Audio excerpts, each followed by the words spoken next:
Okay everybody, आइए कुछ देखा जाए आज।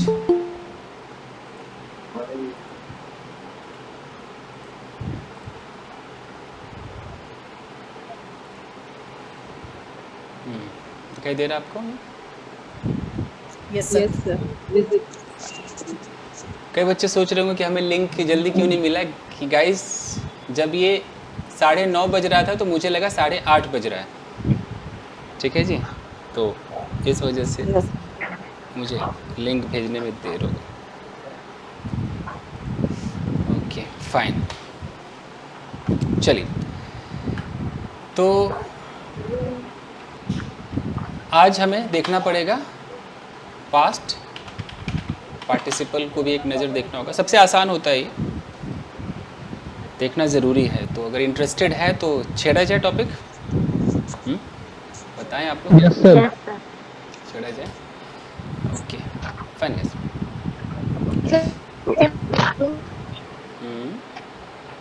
क्या कह रहे हैं? जोर से बोलिए, किसी ने कुछ कहा?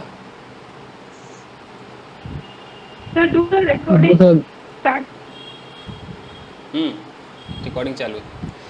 देखिए, पास्ट पार्टिसिपल। अब फिर आप में से कोई पूछेगा कि पार्टिसिपल क्या है, तो मैंने कल आपसे कहा था कि पार्टिसिपल कौन सा काम करता है? एडजेक्टिव का काम करता है, ना? अब तक समझ में आ गया होगा। ओके। उसके बाद हमने कल देखा था कि ये जो पार्टिसिपल है, कल हमने सीखा था प्रेजेंट पार्टिसिपल, मतलब एक नाम है प्रेजेंट पार्टिसिपल। दिखने में कैसा लगेगा? कुछ नहीं होगा, एक वर्ब होता है और उस वर्ब में आईएनजी लगा होता है। इतने से का इतना बड़ा नाम है प्रेजेंट पार्टिसिपल, और देखने में कुछ नहीं है, बस एक आईएनजी लगा हुआ है जो आप जिंदगी भर देखते आ रहे हो। ठीक है, अब ये आईएनजी बस वर्ब का काम नहीं करके क्या काम करता है? एडजेक्टिव। यही था ना? तो वैसे ही आज एक और एडजेक्टिव मिलेगा आपको जिसका नाम है पास्ट पार्टिसिपल। एक और आपको दिखाई देने वाला है। ओके, तो ये पास्ट पार्टिसिपल भी कौन सा काम करेगा जी? है ना, एडजेक्टिव का काम करेगा। और ये दिखाई कैसा देगा? वर्ब में थर्ड फॉर्म, ये V3 के रूप में दिखाई देगा। बस इतना ही है। तो इससे ये तो साबित हो गया कि जब आप कोई अखबार पढ़ोगे तो आप ये खाली सोच के नहीं बैठ सकते कि मुझे तो गुड और ब्यूटीफुल जैसे एडजेक्टिव मिलेंगे। ये गुड ब्यूटीफुल के साथ आपको अलग अलग एडजेक्टिव मिल सकते हैं। आपको ऐसा मिल सकता है टायर्ड, ये कौन सा फॉर्म हो गया? Third form. आपको ये भी मिल सकता है टायरिंग, ये कौन सा फॉर्म हो गया? ING form. तो इससे ये तो साबित हो गया कि आपका एडजेक्टिव ऐसा तो होता ही है, इसके साथ साथ V3 में भी होता है और वर्ब में आईएनजी भी होता है, और इन्हीं का नाम है पार्टिसिपल। ठीक है Poonam? Yes sir. Yes sir. अब जब तक आपके समझ में नहीं आएगा आपका नाम मैं लेता रहूँगा। ठीक है जी सर जी। चलिए फाइन। तो आज हमारा टारगेट है V3 वाला। देखते हैं पहला इसका इस्तेमाल। फर्स्ट यूज़ आपका होगा कि V3 होगा और इसके बगल में ऑफ कोर्स क्या होना चाहिए? एक नाउन होना चाहिए। एग्जाम्पल देख लेते हैं, समझ में आ जाएगा। ओके, जैसे यहाँ पर है, पहला वर्ड है बर्न्ट। अच्छा, याद रखिएगा कि जब V3 जब आएगा, V3 यहाँ पर ऐसे कर दूँ, ये एडजेक्टिव है, तो हम सिचुएशन क्या समझेंगे? हम सिचुएशन समझेंगे कंप्लीटेड एक्शन, कि कोई घटना घट चुकी है। जैसे अगर मैं यहाँ लिखता हूँ बर्न्ट और इसके बगल में मैं एक नाउन लगाता हूँ हाउस, तो इसका मतलब घर अभी जल रहा है कि जल चुका है? क्या लग रहा है आपको? जल चुका। हाँ जी, चल चुका। तो ये तो पास्ट पार्टिसिपल यानी कि का काम हो गया। हाँ, ये जो एडजेक्टिव है V3 वाला एडजेक्टिव है, ये हमें इंफॉर्मेशन देता है कि भैया काम डन है। यानी कि अगर मैं बर्न्ट हाउस कहता हूँ तो जला हुआ घर, एक ऐसा घर जिसमें कभी आग लगी होगी और अभी आग दिखाई नहीं दे रहा, अभी ये एकदम झुलसा हुआ राख कोयला से एकदम भरपूर ये अवस्था दिखाई दे रही है। तो यानी कि अवस्था कौन सी हो गई? बर्न्ट।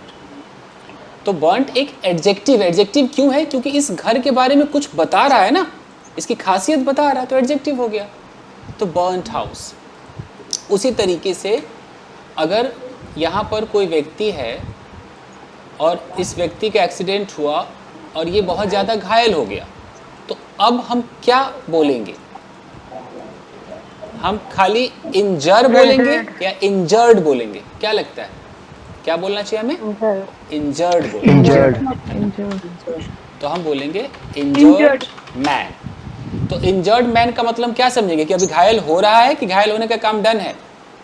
हो चुका है। हो चुका है, घायल हो गया है, अभी घायल की अवस्था में है, सब कुछ हो गया है। अब उसको देखो तो एकदम चोट वोट लगा होगा भरपूर, कब लगा पता नहीं, अब मेरे आंखों के सामने न लगा न लग रहा है। जब मैं उसे देख रहा हूँ तो उसकी अवस्था है कि भाई एकदम चोटिल है वो चोटिल है मतलब घायल है वो, ओके, जख्मी है, जख्मी है वो।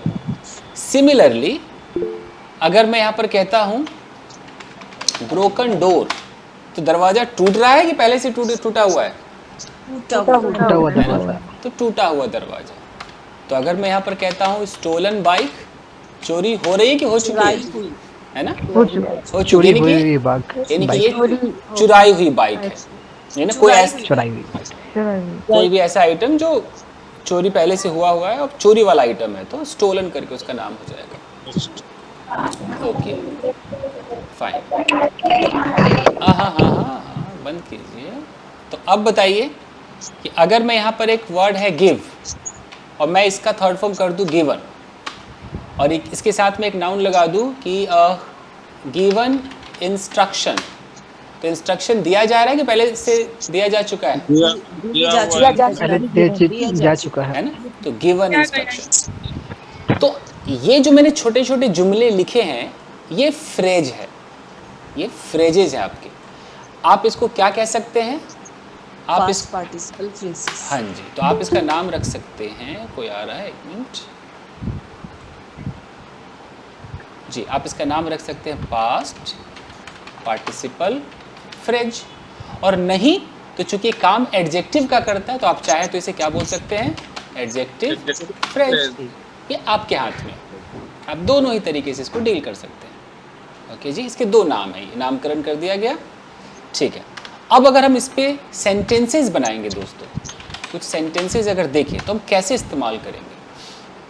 तो अगर मैं बोलूँ, अगर हम स्टेट ऑफ बीइंग लेकर के चले, मान लीजिए स्टेट ऑफ बीइंग में सेंटेंस बनाते हैं। स्टेट ऑफ बीइंग का मतलब सबको पता है ना क्या होता है? No action, without action, without action. तो मैं कहता हूँ कि यहाँ पर एक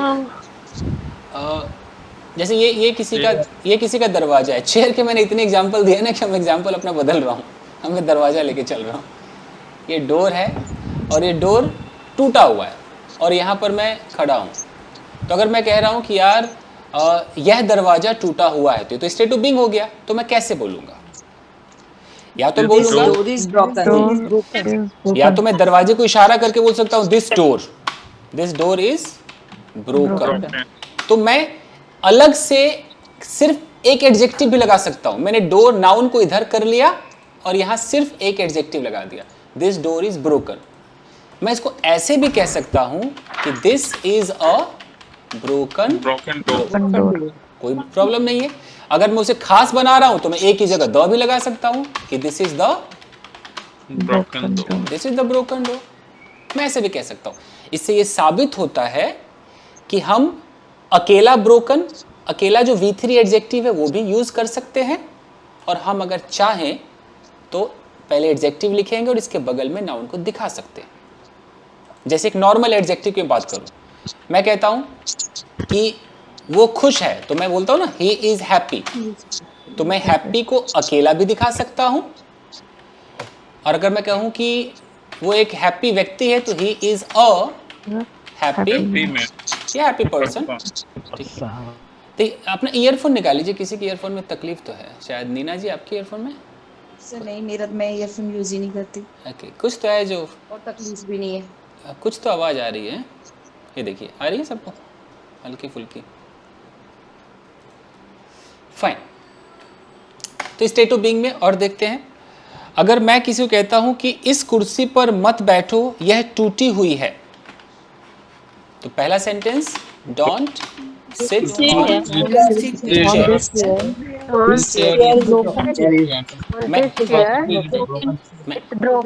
इट इज ब्रोकन भी कह सकता हूं, और मैं ऐसे भी कह सकता हूं कि दिस चेयर इज ब्रोकन, और मैं ऐसे भी कह सकता हूं कि this is a broken chair, यह एक टूटी हुई कुर्सी है। ओके, तुम्हारी टूटी हुई कुर्सी कहाँ है? Where is broken chair. ठीक আছে, तुम्हार ब्रोकन चेयर কোথায় আছে? ओके, टूटी हुई, टूटी हुई को भोजपुरी में कहते हैं टूटल। ठीक है, टूटल। पता नहीं बांग्ला में क्या बोलते, पंजाबी में क्या बोलते, आई डोंट नो। हाँ सर। अच्छा, ओके, कह रहे टूटल ना है, कहला टूटल पे बैठ रहे बोलते हैं टूटी ओड़। टूटी ओढ़ है। ओके जी, फाइन। तो अब बताइए कि अगवा किया हुआ बच्चा कैसे बोलेंगे उसको? Kidnapped child, kidnapped killed, kidnapped child, हाँ किड वगैरह कह सकते हैं। Okay fine. एक ऐसा व्यक्ति जो बोर हो गया है, तो हम क्या बोलेंगे? Board person. हाँ, बोर्ड पर्सन या मैन। ओके, तो अगर मैं इसको पूरा बोलूं कि वह एक बोर उबा हुआ व्यक्ति है, तो he is a board man, ऐसे मैं कह सकता हूँ। ओके, और मैं मैन ना बोलूं कि यार वो उबा हुआ है, ही इज बोर्ड। ओके, और अगर हम यहाँ पर प्रेजेंट पार्टिसिपल वाला एडजेक्टिव लगा दें तो मतलब कुछ और हो जाएगा। अगर मैं कह दूं कि ही इज बोरिंग, तो कोई बता सकता है इसका क्या मतलब हुआ? बोर्ड का मतलब कि वो हो चुका है बोर्ड, और ही इज बोरिंग मतलब वो बोरिंग है, खुद बोर हो जाते हो बोरिंग कंपनी में, वो बोरिंग कर रहा है। बोरिंग कर रहा इतना बोर है कि हम बोर हैं। बोरिंग कर रहा है, वो बोर है, बोर है। बोरिंग कर रहा है। बोरिंग वो भी होता है ना, पानी वानी निकालने वाला मशीन। यस सबमर्सिबल जब लगाती हैं सर। हाँ, वो भी कुछ ऐसे नाम है ना उसका। ओके, अगर मैं इसको कहता हूं कि दिस पर्सन इज बोर्ड, अगर मैं इसको थर्ड फॉर्म के एडजेक्टिव से संबोधित करता हूं, इट मीन्स कि कोई आया और इसको क्या बना के चला गया? उबा के चला गया, बोर बना के चला गया ना, बोर हो गया। ये किसी ने इसको बोर कर दिया, चाहे किसी ने ऐसी मूवी देख ली कि अभी इसकी अवस्था कैसी है? एकदम उबा हुआ है, एकदम ऊब गया है, बोर हो चुका है, कंप्लीटेड एक्शन। अगर मैं इसको प्रेजेंट पार्टिसिपल कह के बुलाऊं कि यार तू बोरिंग है, इट मीन्स कि इसके अंदर ऐसे गुण है कि दूसरों को क्या बना देगा? बोर्ड, बोर कर देगा। तो आईएनजी वाला का मतलब है कि इसके अंदर क्वालिटी है। कैसी क्वालिटी है? दूसरों को उबा देने वाली क्वालिटी। ये बोरिंग है। तो इस समझ में तो आ ही रहा होगा आई थिंक, थोड़ा बहुत। Yes sir. एक ही बच्चे को समझ में आया? ओके, नहीं सर, आ रहा है। Yes sir. तो अगर एक लड़की है, मैं कहता हूं कि शी इज इंटरेस्टेड, और दूसरा है शी इज इंटरेस्टिंग, तो क्या फर्क पड़ गया? क्या फर्क? शी इज इंटरेस्टेड मतलब वो इंटरेस्टेड वो अपने आप इंटरेस्टेड है। वो इंटरेस्टिंग के दूसरे इंटरेस्ट हो पर्सन की जाते बात है कि भी एक इंटरेस्टिंग बंदा है जो भी है वो लड़की। Personality, her personality is interesting. यानी कि अगर इंटरेस्टेड, वो किसी चीज में इंटरेस्टेड है। और करेक्ट, यानी कि थर्ड फॉर्म का मतलब है कि ये जो लड़की है किसी भी चीज़ में, चाहे वो जॉब हो, चाहे वो कोई मूवी हो, चाहे कोई क्लास ज्वाइन करना, उसमें इसकी दिलचस्पी बन गई है, यू नो, कंप्लीटेड एक्शन। यानी कि इसने दिलचस्पी उसके अंदर ले लिया है, यानी कि इंटरेस्टेड है। इंटरेस्टेड मतलब इस पे अपना इंटरेस्ट दिखाने का काम इसका डन है, ये समझेंगे।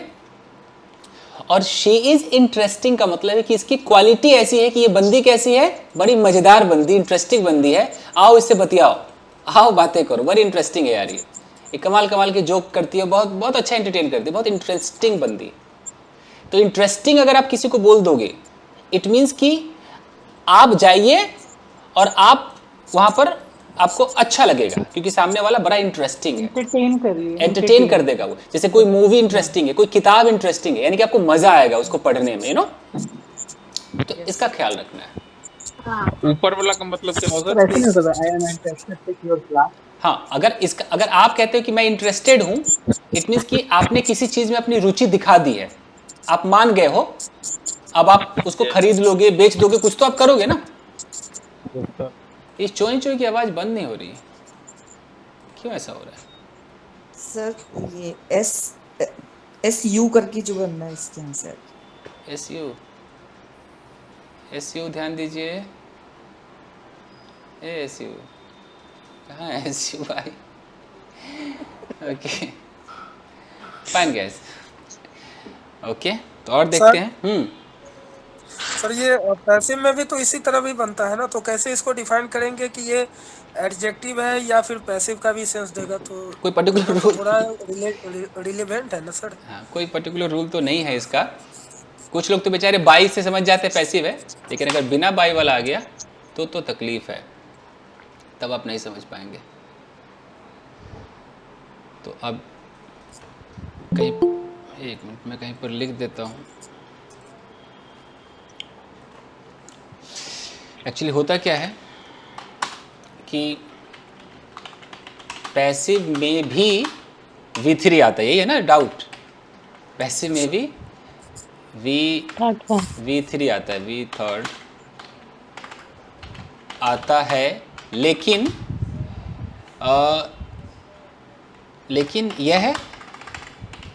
यह सिर्फ किसका काम करता है? वर्ब का, यानी कि एक्शन, यानी कि एक्शन का काम करता है, एडजेक्टिव का काम नहीं करता है। का लिख देता हूँ, एडजेक्टिव का काम नहीं करता है, लेकिन दिखता तो सेम है, दिखता सेम है। अब ये तो भैया अपना ही दिमाग लगाना पड़ेगा। जैसे मैं एक सेंटेंस लिख रहा हूँ, अगर मैं इसी को लिखता हूँ कि अ चेयर इज ब्रोकन, यहाँ पर मैं एक सेंटेंस लिखता हूँ, तो ऑफ कोर्स इसके दो मतलब कन्वे हो रहे हैं। एक तो हो रहा है कि ये स्टेट ऑफ बीइंग है, एक कुर्सी टूटी हुई है, इसका एक मतलब ये हो गया। और दूसरा जो मतलब है, एक मतलब है कि एक चेयर तोड़ी जाती है। हाँ, एक कुर्सी टूटी हुई है, एक मतलब ये हो गया। और एक है कि एक कुर्सी तोड़ी जाती है। तोड़ा जाता है। कुर्सी फीमेल है मेल है, क्या है? फीमेल है ना? फीमेल ही यूज करते हैं, है ना? कुर्सी तोड़ी जाती है ना। ये मेरी कुर्सी मेरा कुर्सी है, मेरी होगी ना।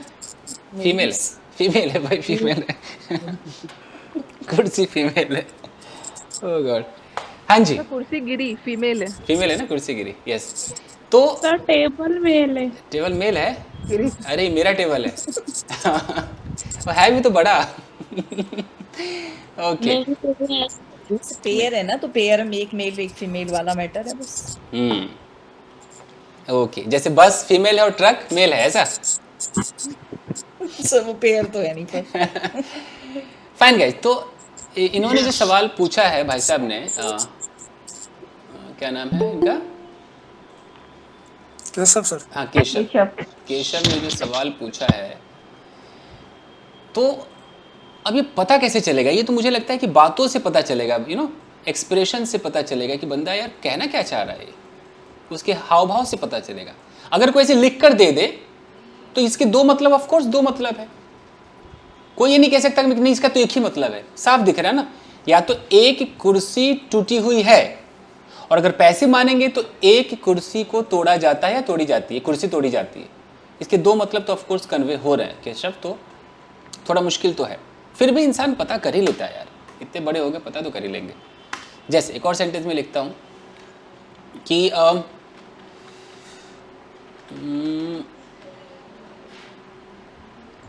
My mobile is kept on table. ठीक है, तो ऐसा है कि my mobile is kept on the table है। तो इसके दो मतलब है। पहला तो है कि मेरा मोबाइल कहाँ रखा हुआ है भाई? टेबल पर रखा हुआ है। तो ये केप्ट हम क्या मान के चलेंगे? है तो V3, बट यहाँ पर कौन सा काम कर रहा है? एडजेक्टिव का। रखा हुआ है मेरा मोबाइल, ये स्टेट ऑफ बीइंग है, मेरा मोबाइल रखा हुआ है कोথায়, ऑन द टेबल। और अगर मैं इसको प्रेजेंट इंडेफिनिट का पैसिव बना दूं तब भी तो यही होगा ना। मेरा मोबाइल टेबल पर रखा जाता है। दोनों काम तो कर रहा है। तो ये तो अब खुद ही समझना पड़ेगा केशव बाबू, और कोई तरीका तो नहीं है। बाई वाई लगा के तो तरीका है, बाई लगा दोगे तो पता चल जाएगा, बिना बाई के खुद ही समझना होगा। सर जैसे कि एडजेक्टिव जो है सर, बहुत सारे एडजेक्टिव V3 फॉर्म वाले हैं, तो उसको रटना पड़ेगा ना सर, तभी ना पता चलेगा कि ये एडजेक्टिव है, या कैसे क्या पता चलेगा उसको। वैसे तो इंसान खुद ही किसी न किसी वर्ब से एडजेक्टिव बना ही लेता है थर्ड फॉर्म करके, जनरली तो लोग बना लेते हैं, कुछ होते हैं रट्टाफिकेशन वाले। देखिए जो वर्ब है, तो किसी भी वर्ब को हम थर्ड फॉर्म में कन्वर्ट करते हैं तो जनरली का मतलब ज़्यादातर हम उसको एडजेक्टिव मान ही लेते हैं। जैसे हमने ब्रेक से बना लिया, और कोई वर्ड जैसे कुक को ही अगर मैं कुक्ड कह दूं तो ऐसा नहीं लग रहा पका हुआ है ना, कुक्ड फूड, इससे भी बन गया हमारा पका हुआ खाना। अगर मैं थ्रो एक वर्ड ले लूँ, थ्रो मतलब फेंकना होता है ना, और इसी को अगर मैं थ्रोन कर दूं, थ्रोन बॉल, तो फेंका हुआ बॉल। तो किसी भी वर्ड को हम थर्ड फॉर्म में लगा के बना तो रहे हैं, बन तो जा ही रहा है। ओके, मान लीजिए कि एक वर्ड आता है शैटर। शैटर का मतलब पता है ना क्या होता है? चूर चूर होना है, चूर करना, होना करना, देख लेना, ये शायद हैपनिंग और डूइंग दोनों है ये। तो अगर मैं यहाँ पर ऐसा लिखता हूँ कि शैटर्ड ग्लास, तो इसका मतलब है ना चूर चूर हुआ पड़ा ग्लास है, यानी कि टूटा हुआ, बिखरा हुआ, एकदम टूट के बिखर चुका है। तो इससे तो ये साबित हो रहा है कि कोई भी जो वर्ब है उसको थर्ड में कन्वर्ट करोगे तो एडजेक्टिव में कन्वर्ट हो जाता है, वो बन जाता है। ज़्यादातर मैं कह रहा हूँ, कोई भी वर्ड आप ही उठाइए ना, कोई सोचिए, क्या पता कोई ना भी बने, देखते हैं। अगर सर स्केयर्ड बन जाता है, बन ही रहा है। अगर मैं कोलैप्स को लेता हूँ, कोलैप्स का मतलब होता है ना गिर जाना, और अगर मैं इसका थर्ड फॉर्म कर दूँ कोलैप्स्ड बिल्डिंग, तो बताइए क्या इसका मतलब निकल रहा है? है ना, गिरी हुई बिल्डिंग। तो जनरली तो बनी killer sir, sir stele food नहीं होगा ना? नहीं, वो तो अपने आप में एक एडजेक्टिव है, मतलब ओके सर। हाँ, जैसे अगर मैं कहता हूँ कि किल का किल्ड हो ना गया भाई, किल्ड मैन, टॉर्न क्लॉथ, हाँ, टीयर से टॉर्न बना है तो फटा हुआ, टॉर्न क्लोथ्स, फटा हुआ कपड़ा। हाँ, एक जगह नहीं हो सकता है, जैसे कि एक बिल्कुल हैपनिंग वर्ड है एक डाई का मतलब होता है ना मरना, ये हैपनिंग है, मतलब इसमें डूइंग नहीं है, कोई अपने आप मर जाता है, कोई मार नहीं रहा, अपने आप मर रहा है, वो डाई मतलब मरना। तो हम इसको डाइड मैन नहीं बोलेंगे, डाई के लिए हमें अलग से बना है, मिलता है डेड मैन।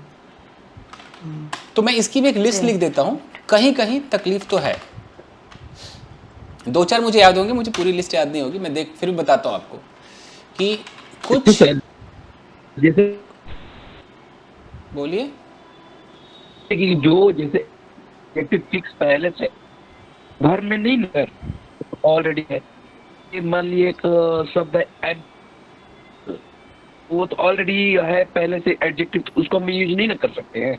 कौन सा एडजेक्टिव कर सकते हैं फिर से बताइए तो, कौन सा? जैसे एप्पल होता है, ए के लिए एप्पल जैसे प्रचुर मात्रा में, जो इनफ क्वांटिटी का होता है सर, तो वो तो ऑलरेडी जैसे फिक्स एडजेक्टिव है सर, तो उसको तो हम वर्ब के फॉर्म में फिर इस्तेमाल नहीं ना कर सकते, वो तो ऑलरेडी एडजेक्टिव है, तो उसको उसी तरह इस्तेमाल करेंगे ना सर। वही मैंने अभी शबनम को शायद जवाब दिया था कि जो वर्ड यस सर जो वर्ड पहले से एडजेक्टिव है, तो वो वर्ब तो है ही नहीं, वो पहले से एडजेक्टिव है, वो वर्ब कैटेगरी में ही नहीं है, वो पहले से एडजेक्टिव है, तो उसका फॉर्म कैसे बनेगा? उसका फॉर्म ही नहीं बनेगा ना। Yes sir. जैसे अगर मान लो कि एक वर्ड है ब्यूटीफुल, वर्ब का मतलब हम बना सकते हैं। हाँ, तो ब्यूटीफुल डिग्री चेंज होगी, पार्ट्स ऑफ स्पीच में तो ये एडजेक्टिव है ना, तो हम इसको जबरदस्ती ब्यूटीफुल तो नहीं कर पाएंगे ना, ये तो होगा ही नहीं। लेकिन जो वर्ब कैटेगरी में आता है सर उस बोलिए भाई साहब। सर एडजेक्टिव प्लान तो थोड़ा सा और मुझे क्लियर कर दिए सर। जैसे कि एडजेक्टिव को बोलते समय कैसे इस्तेमाल करेंगे? जैसे मान लीजिए कोई एडजेक्टिव वर्ब है, हमको बोलना है, वर्ब के अगर जगह वर्ब हम नहीं है उसके जगह पर हम कैसे इस्तेमाल कर सकते हैं, किस सेंस में सर? मैंने ये बहुत पहले भी आपसे पूछा था सर, लेकिन आपने सर बोला था कि ठीक है बताएंगे। इनके सवाल को कोई और मुझे समझा सकता है क्या कहना चाह रहे हैं? कोई बताएगा क्या कहना चाह रहे हैं, क्या पूछ रहे हैं? सर इनका थॉट है, इनका क्वेश्चन है कि केशव बताइए, समझाइए केशव क्या कह रहे हैं? सर इनका सर क्वेश्चन है कि एडजेक्टिव को हम कैसे यूज करें अपने कन्वर्सेशन में, अपने सेंटेंस में सर। इनका ये क्वेश्चन है। अच्छा जी। अगर तो ये भी बोल रहे हैं सर कि अगर वर्ब फॉर्म में वो अगर एडजेक्टिव है नहीं वो क्लियर हो गया, वो क्लियर जो केशव बोल रहा है वही। How to use adjective in the sentence, in the sentence. Sir वो बनेगा की जगह बगेगा लिखा गया है सर जैसे है ना कि स्पीक अ सेंटेंस कहाँ लिख दिया, क्या लिख दिया, बगेगा हो गया फॉर्म नहीं बनेगा। एक मिनट चलिए मैं एक साबित कर देता हूँ। इनका सवाल है कैसे एडजेक्टिव को यूज़ करें, ठीक है, खासकर V3 वाला एडजेक्टिव। देखिए और इसको वर्ब में भी बदलना है, इनका ये भी है सर। हाँ मैं उसी को लेके चल रहा हूँ। नहीं वो तो नहीं बनेगा ना, किसी वो फिक्स है ना सर बोले। मैं चलो मैं V3 भी यहाँ पर लिख देता हूँ कि how to use V3 adjective, V3 adjective in the sentence. तो इसका रूल है कि सबसे पहले यह देखना होगा कि कोई काम हो चुका है। पहले तो हमें ये देखना होगा, एक मिनट, जैसे हो चुका है, जैसे यहीं पर लिख देते हैं, जैसे कपड़े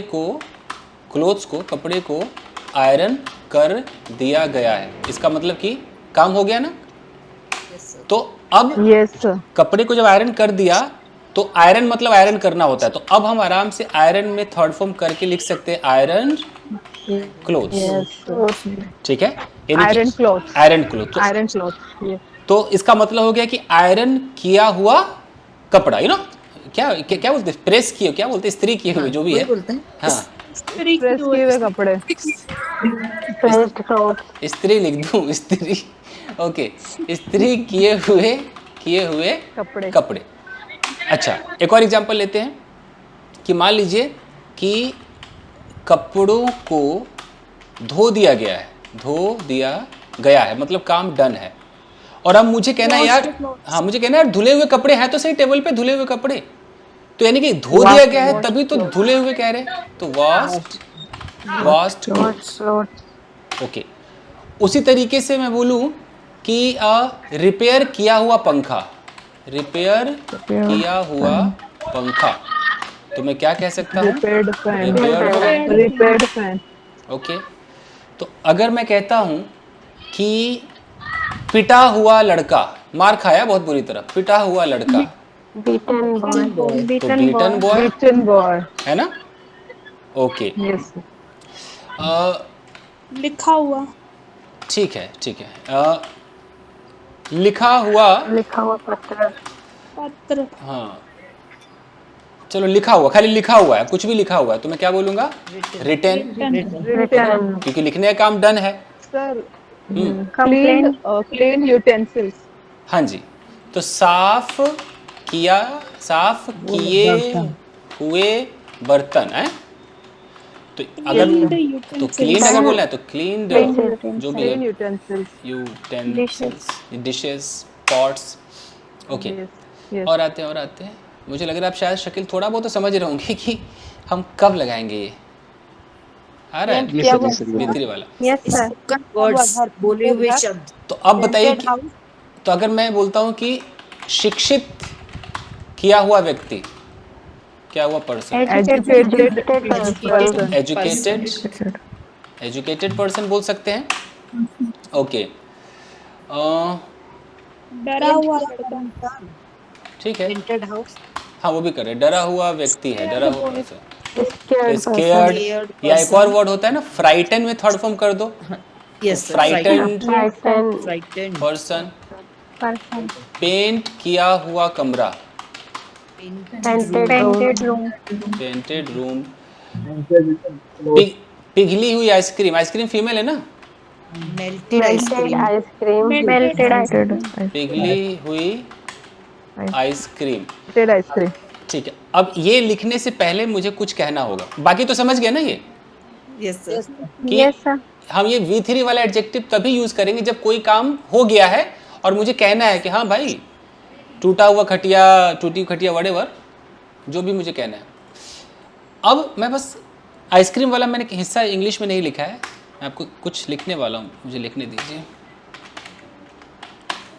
सर V3 का मतलब ही यही होता है कि काम हो चुका है। जी आहो जी।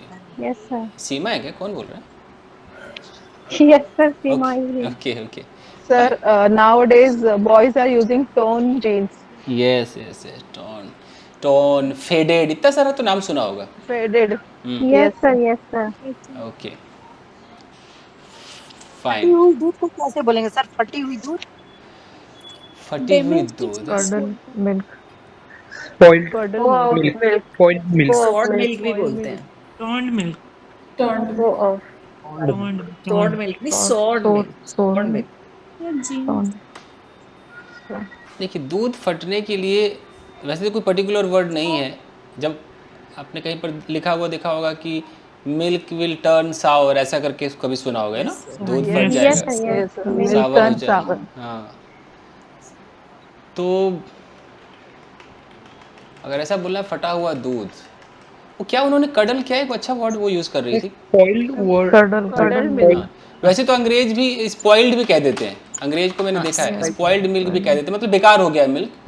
अब इसका स्किम्ड भी एक शब्द सर, उसका भी इस्तेमाल करते हैं क्योंकि साइंस की जो बुक है सर उसमें स्पॉइल्ड मिल्क की मेंशन रहता है। ऐसा है। चलो अच्छा, मैं जो कहने वाला था कुछ लिख देता हूँ कि कुछ, I should be allowed to speak, कुछ ऐसे वर्ब्स हैं जिनका V3 बनाने के बावजूद एक और V3 होता है, एक और V3 होता है जो एडजेक्टिव के पॉइंट ऑफ व्यू या एडजेक्टिव, यहाँ एडजेक्टिव के लिए ऐसे लिख देता हूँ, एडजेक्टिव के लिए स्पेशली बना होता है। कुछ है, लिमिटेड है। कान खड़े हो गए होंगे, ये क्या मतलब है कि दो V3? Sir yes sir, yes, जैसे कि मेल्ट फर्स्ट फॉर्म हो गया, सेकेंड फॉर्म क्या हो जाएगा, मेल्टेड, थर्ड फॉर्म भी हो गया मेल्टेड। अब एक अलग से एडजेक्टिव के लिए आएगा मोल्टन, यस, एक अलग से वर्ड आएगा, पिघला हुआ सर। हाँ जी, तो आप एक वर्ब की लिस्ट का भी देखना, अगर मुझे मिलेगा भेजूंगा, कि अगर आपको V3 2 दिखाई दे तो जो लास्ट वाला V3 होगा ना, वो स्पेशली बना किसके लिए है, एडजेक्टिव के लिए। ये बताना बहुत फर्ज है, नहीं तो वैसे 99% तो आपको एक ही इसी V3 से काम चलेगा, लेकिन जहां 2 लिखा हुआ है सर, मोस्टली ना जब मेटल्स की बात करते हैं तब मोल्टन वर्ड यूज होता है। तो ये हो गया। उसी तरीके से आप जैसे कि सिंक फर्स्ट फॉर्म है, सेकंड फॉर्म क्या होना चाहिए, सैंक, थर्ड फॉर्म संक, और एक और होगा संकन। ढूंढ लेना, कहीं ना कहीं आपको जरूर मिलेगा संकन।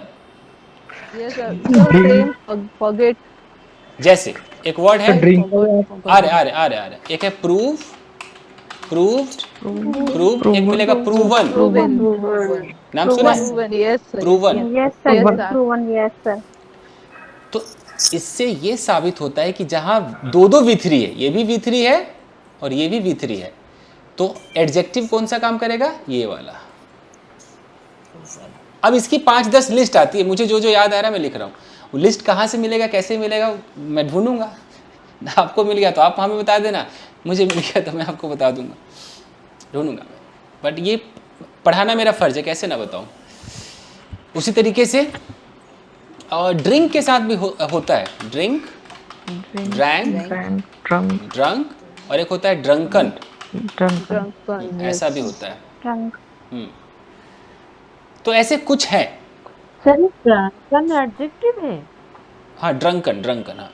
ड्रंकन मैन, पिया हुआ आदमी। हालांकि उसके लिए तो एक और वर्ड हमारे पास है, ड्रंकर्ड भी होता है वैसे तो, लेकिन मैं V3 की बात बता रहा हूँ कि एक बना बनाया जो है वर्ड, जैसे आप वो पढ़ते हैं ना, एक लिस्ट आती है ना, बहुत किसी 9th 10th या 12th में आती होगी, यहाँ गो, यहाँ वेंट, गॉन, गोइंग, गोज, ऐसे लिखा रहता है ना, ऐसे कर करके। Yes sir, yes. तो उसमें कहीं ना कहीं देखना कि कई बार 2 V3 ऐसे लिखा होगा, जैसे यहाँ पर संक और ऐसे करके शायद संकन ऐसे लिखा हो। तो अब आप जब देखोगे ना, तो अब उस नज़र से आप देखोगे। अब जैसे फॉरगेट में भी होता है। हाँ, फॉरगेट में जो फॉरगॉटन है ना, एक्चुअली वो अमेरिकन और ब्रिटिश के ऊपर है कि एक जगह लोग फॉरगॉटन बोलते हैं, एक जगह नहीं बोलते हैं, दिक्कत ये। अच्छा, प्रूवन तो सुना ही होगा ना, प्रूवन तो जरूर लर्न में ये बता रहा है, लर्न। हाँ सुना है सर सोलन गम्स। क्या सोलन गम्स बोलते हैं ना, सोलन। अच्छा स्वेलन, अच्छा सोलन। हाँ, सूजा हुआ, यस सोलन। हाँ, तो ये एक लिस्ट आती है, तो मुझे लगता है मुझे मिलेगा, मैं दे दूंगा आपको। तो ये बता, कुछ तो बिल्कुल अलग ही बनते हैं ना, जैसे वह सोया हुआ है तो ही इज असलीप। हाँ, वो अब जिसका बना बनाया एडजेक्टिव है उसकी मैं बात ही नहीं कर रहा हूँ। जैसे अब सोया हुआ की अंग्रेजी अस्लीप है, ऐसे तमाम एडजेक्टिव है, लेकिन हम बात कर रहे हैं जो हम वर्ब से तुरंत जो V3 हम खुद ही कर दे। अब ये तो अस्लीप बना बनाया मार्केट में आता है ना, तो उठाओ चिपकाओ, जैसे उन्होंने एम्पल का एग्जाम्पल दिया जी। अब नर्वस है तो नर्वस है, अब नर्वस को मैं नर्वस कैसे कर दूं अगर कोई है ना। फाइन गाइस, तो ये भी पता चल गया। अब आइए फाइन। तो अब एक सेंटेंस लेते हैं कि कल मैंने एक घायल व्यक्ति को देखा, तो कैसे होगा? आई सॉ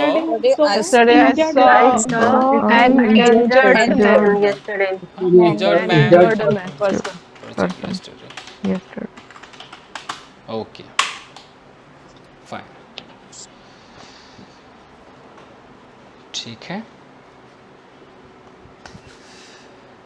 और इसकी शुरुआत ऐसे भी हो सकती है कि मान लो 1 injured person was going somewhere, मतलब कहीं ना कहीं कैसे भी टेंस बना सकते हो आप इसको ना। एक घायल व्यक्ति कहीं जा रहा था, तो आप कब, मतलब अगर ये सब्जेक्ट है, लेकिन सब्जेक्ट से पहले ये क्या है, यहाँ पर एडजेक्टिव है, इस पर्सन के बारे में। ये पूरा क्या है, सब्जेक्ट है, लेकिन इस पर्सन के बारे में यहाँ पे बता रहा है कैसा व्यक्ति था, घायल व्यक्ति था। तो हम ऐसे करके इसको यूज़ कर सकते हैं, न्यूज़पेपर में ऐसे आता है, ठीक है।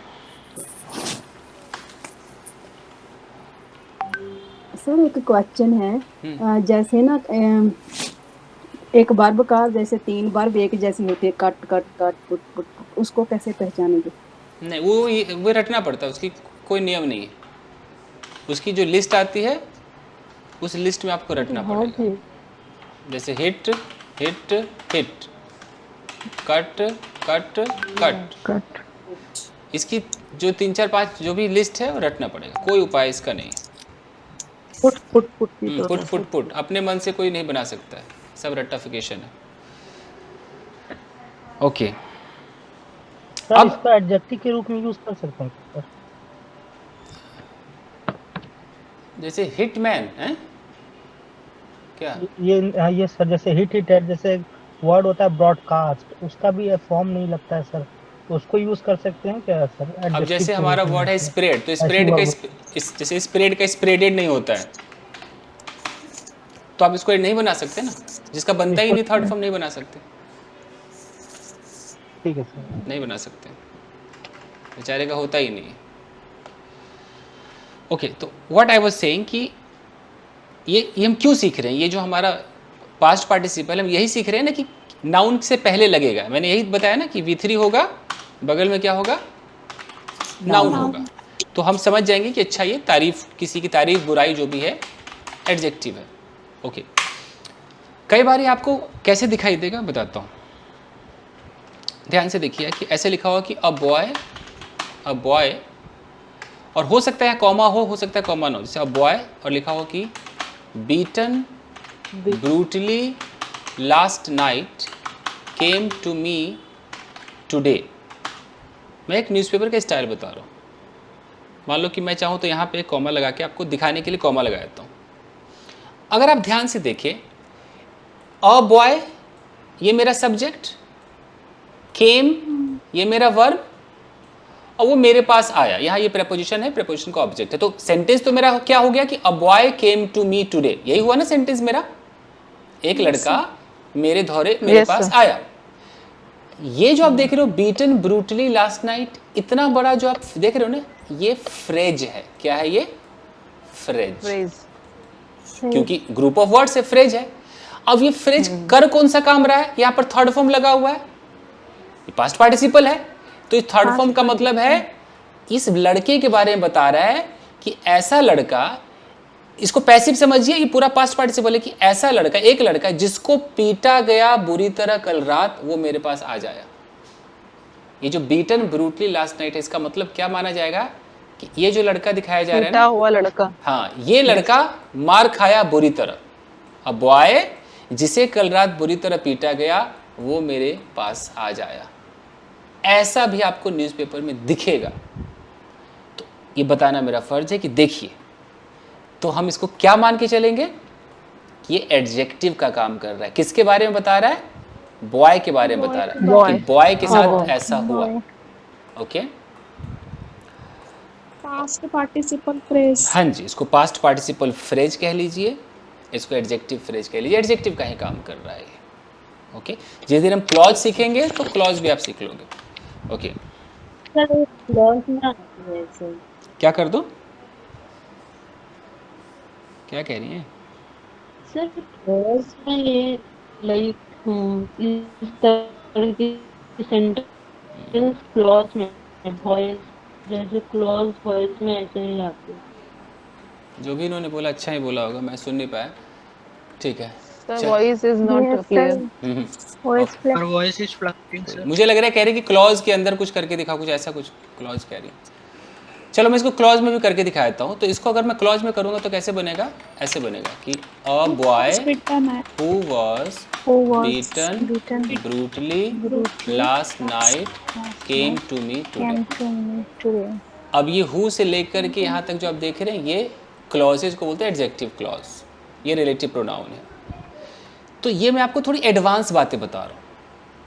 अभी तो आपका छोटा था, बीटन बॉय, इंजर्ड मैन, आप खुश हो गए, वाह वाह वाह, पास्ट पार्टिसिपल। आपको ऐसे भी दिखाई देगा पास्ट पार्टिसिपल, अखबारों में देगा ही देगा, गारंटी है। लेकिन ये समझना थोड़ा आसान है, सिर्फ इसमें पूरा ही लिखा हुआ है। हाँ, तो क्लॉज को समझना आसान होता है, लेकिन ये जो है फ्रेज के रूप में आता है ना, तो मुश्किल होता है, थोड़ा मुश्किल होता है। तो इसको और देखते हैं। सर वो फ्रेज ही थोड़ा प्रॉब्लम करता है समझने के लिए। Okay, I heard every word spoken by Chandan sir. अच्छा, तो कुछ आपको ऐसे दिखाई देगा न्यूज़पेपर में, ऐसा लिखा रहेगा ऑर्गेनाइज्ड, और यहाँ लिखा रहेगा बाय।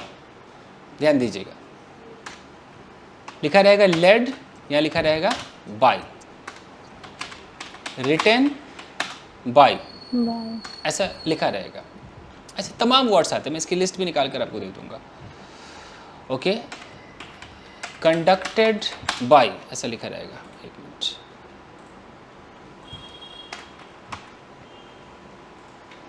सर मूवीज में आता है ना प्रोड्यूस्ड बाय। हाँ जी, लिखा रहेगा produced, directed by, directed by, held by, या हेल्ड बाय। ओके, तमाम ऐसे आएंगे, कन्वीन्ड बाय। ठीक है, तो ऑर्गेनाइज्ड बाय शायद मैंने कहीं लिखा होगा, या ऑर्गेनाइज्ड बाय, ये रहा जी, रिटन ऑलरेडी रिटन। ठीक है, तो अब अगर मैं तो सेंटेंस में बोलूं कि आई लाइक्ड द पार्टी, मुझे पार्टी पसंद आई, और यहाँ पर पार्टी के बगल में लिखा होगा organised by my best friend, ऐसे लिखा रहेगा। तो ये जो आप देख रहे हैं ना, यहाँ से लेकर यहाँ तक, ये भी एक फ्रेज है, पास्ट पार्टिसिपल फ्रेज है। तो ये किसके बारे में बता रहा है कि मुझे पसंद आई पार्टी, कौन सी पार्टी? वही पार्टी जिसको ऑर्गेनाइज किया गया था मेरे बेस्ट फ्रेंड के द्वारा। ऐसे लिखा सर तो ये पैसिव हुआ ना? हाँ, पैसिव हुआ, ऑफ कोर्स ये पैसिव हुआ, लेकिन ये पैसिव होने के बावजूद ये काम किसका कर रहा है? ये पूरा का पूरा काम किसका कर रहा है? एडजेक्टिव का काम कर रहा है। इस पार्टी के बारे में बता रहा है कि कैसी पार्टी, कौन सी पार्टी मुझे पसंद आई? ये वाली पार्टी। तो ऐसे आपको दिखाई देने वाला है अखबारों में। जैसे और देख लीजिए, जैसे लीड से लेड बना। लीड का मतलब होता है ना लीड करना, नेतृत्व करना। ओके, तो आपने बोला कि I don't want to be the part, I don't want to be a part of the protest held by you. तो इसका क्या मतलब हो गया? मैं उसका हिस्सा नहीं बनना चाहता जो प्रोटेस्ट आप कर रहे हैं। जो सॉरी, मुझे यहाँ लीड करना चाहिए था ना, मालूम, लेड जिसका बाय, नेतृत्व आप कर रहे हो, मैं उसका हिस्सा लेड नहीं बाय, कर, यानी कि मैं उसका हिस्सा नहीं बनना हाँ जी। तो इस तो वांट टू बी आएगा। I don't want to be, हाँ गलत टाइप हो गया। I don't want to be a part of the protest led by you. तो लेड बाय यू का मतलब है कि इस प्रोटेस्ट, ये प्रोटेस्ट एक नाउन है और इसका नेतृत्व कौन कर रहा है? आप कर रहे हो। तो आपके द्वारा नेतृत्व किया गया प्रोटेस्ट, समझ में आ रहा है? आपके द्वारा नेतृत्व किए हुए प्रोटेस्ट का मैं हिस्सा नहीं बनना चाहता। तो ये भी आपका पास्ट पार्टिसिपल फ्रेज है, एडजेक्टिव का काम कर रहा है। अखबार प्रोटेस्ट मींस क्या सर? धरना, प्रदर्शन। धरना, प्रदर्शन। Sir, I like the book, which is we can't use which. I like the book Two State written by Chetan Bhagat. Yes, तो I want to read a book written by Chetan Bhagat. Written by Chetan Bhagat. तो अगर मैं ऐसा लिखता हूँ तो ये इस बुक के बारे में बता रहा है। मैं किताब पढ़ना चाहता हूँ। कौन सी किताब? ये वाली किताब। Written by Chetan. या तो ऐसे आपको दिखाई जरूर देगा। आप अखबार आप पढ़ोगे ना तो इस नज़र से एक बार देखना। तो ये भी पास्ट पार्टिसिपल का हिस्सा। सर थोड़ा पहले वाला एक बार और समझा दीजिए सर थोड़ा सा। जी, कहाँ गया पहले वाला? ये sir, I don't want to be part of the protest led by you.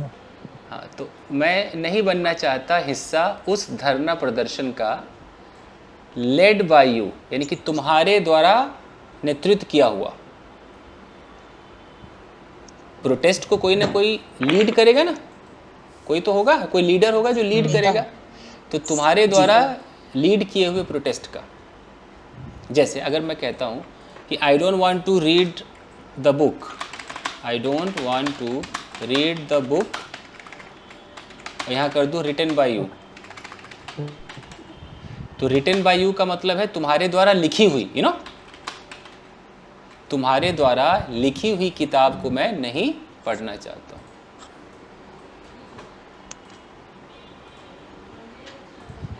क्या तकलीफ है? आपको पता है ना, V3 एडजेक्टिव का मतलब है काम डन, कंप्लीटेड, लिखा हुआ है ना। तुम्हारे द्वारा लिखी हुई किताब लिख गई है, सब डन है, आपने लिखी है। आपके द्वारा। हाँ जी, आपके द्वारा लिखी हुई किताब को मैं नहीं पढ़ूंगा। क्या तकलीफ है भाई? Sir I want to buy a book written by Raymond Murphy. Yes, ये सब पास्ट पार्टिसिपल का मतलब है डन।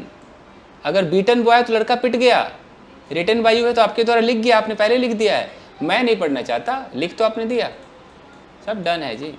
सर ये सिलेक्टेड है, written by, given by, conducted by. आप अपने हिसाब से कुछ बनाकर देखिए ना। I threw all the gifts given by her. हाँ जी, तो अगर मैं ऐसा एक सेंटेंस बोलता हूँ कि आई थ्रू ऑल द गिफ्ट्स और यहाँ कर दूँ गिवन बाय यू मान, तो यानी कि तुमने मुझे गिफ्ट दे दिया। गिवन का मतलब डन, तुमने मुझे गिफ्ट दिया, तो तुम्हारे द्वारा दिए हुए गिफ्ट को मैंने क्या कर दिया? फेंक दिया। तो गिफ्ट आप दे ना दिए जी, हैं? देंगे दोबारा थोड़ी। समझ गए सर, एकदम समझ गए। ओके सर, एक और क्वेश्चन है। Sir I don't want to eat food cooked by my mother. Super yes yes हाँ सर जी इसका दैट में भी यूज होता है क्या सर? I take all the medicine given by doctor. Yes yes yes sir Sir, बताइए I don't want to take, Clear I हुआ don't सर, want clear अच्छा हुआ। become a part of your organization driven by you. Driven by you yes business run Sir. By you बोलिए ना sir बोलिए sir I think all the gift that you give me ये भी हो सकता है क्या? हाँ सेंटेंस आप जितना लंबा करें वो हो सकता है लेकिन मैं एक बात बता रहा था कि अखबारों में अगर ऐसा लिखा आएगा तो आप क्या समझेंगे यू नो ओके सर एक V4 वाला भी एडजेक्टिव होता है और एक V3 वाला भी एडजेक्टिव होता है, तो उसको कैसे इसको यूज करेंगे सेंटेंस में, वो भी थोड़ा बता दीजिएगा सर। जैसे एक्स हिलरेटिंग है और एक्स हिलरेटेड है, इंटरेस्टिंग है और इंटरेस्टेड है, बिबिल्डरिंग है बिबिल्डर है सर, ऐसा है सर, तो इसको कैसे यूज करेंगे? कुछ देर पहले जो मैंने लेक्चर दिया वो क्या दिया था, मैंने यही सब बताया होगा ना। एक लड़की इंटरेस्टिंग है और वो इंटरेस्टेड है, तो मैंने बताया है अभी नहीं। लेकिन कोई बात नहीं, फिर बताना सर, बस क्लियर नहीं हो। समझ गया, एक ही थाली के सब चट्टे बट्टे। रुकिए ओके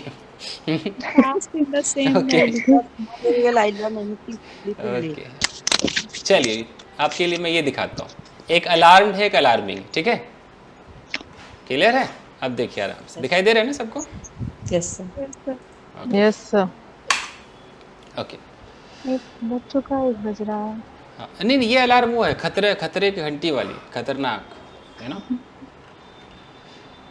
एक बार अलार्म का वैसे मतलब ढूंढ लीजिएगा, वो होता है ना अलार्म कर दिया किसी को, मतलब अलर्ट कर दिया, वो वाली फीलिंग है ये, खतरनाक, कुछ खतरे से रिलेटेड।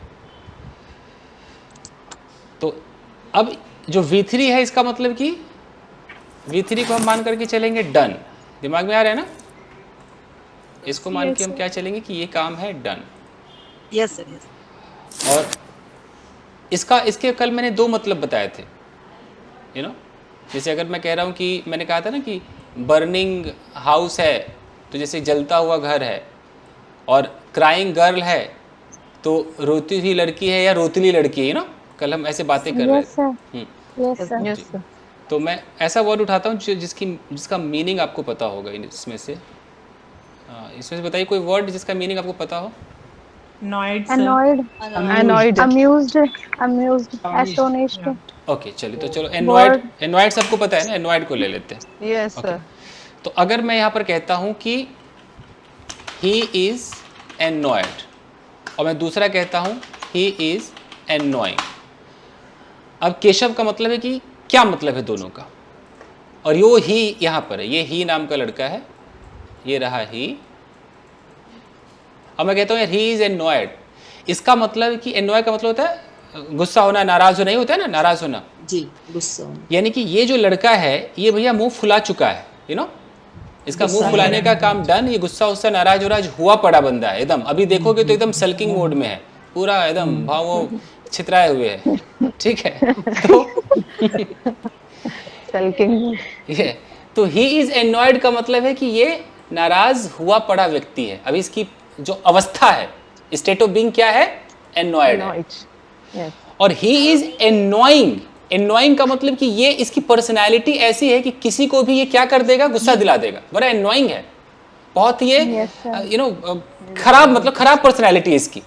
एनॉइंग वी कैन से एनॉयड खुद के लिए, अनॉइंग दूसरों के लिए, दूसरों को कर देगा, ये कॉज करेगा। एनॉइंग का मतलब है कि he will cause other person, you know, he will make other person annoyed. So we can say like this, please don't annoy me. नहीं, डोंट एनॉय मी, वो तो नॉर्मल एक वर्ब हो गया ना, वो तो डोंट एनॉय मी होगा। या हम ऐसे कह सकते हैं कि डोंट मेक मी एनॉय। हाँ, make me, don't make me annoyed, मतलब कि मुझे इस अवस्था में मत बना दो। और नहीं तो नॉर्मल डोंट एनॉय मी, मुझे गुस्सा मत दिलाओ। हाँ, एनोइंग सर इसका कैरेक्टर है ना सर? एनॉइंग, हाँ, एनॉइंग इसका कैरेक्टर, इसका नेचर हो जाएगा, यू नो। अगर आईएनजी का एडजेक्टिव लगा देंगे इसके साथ, तो इसका ये पूरा नेचर कैसा है, ये एनॉइंग बंदा है।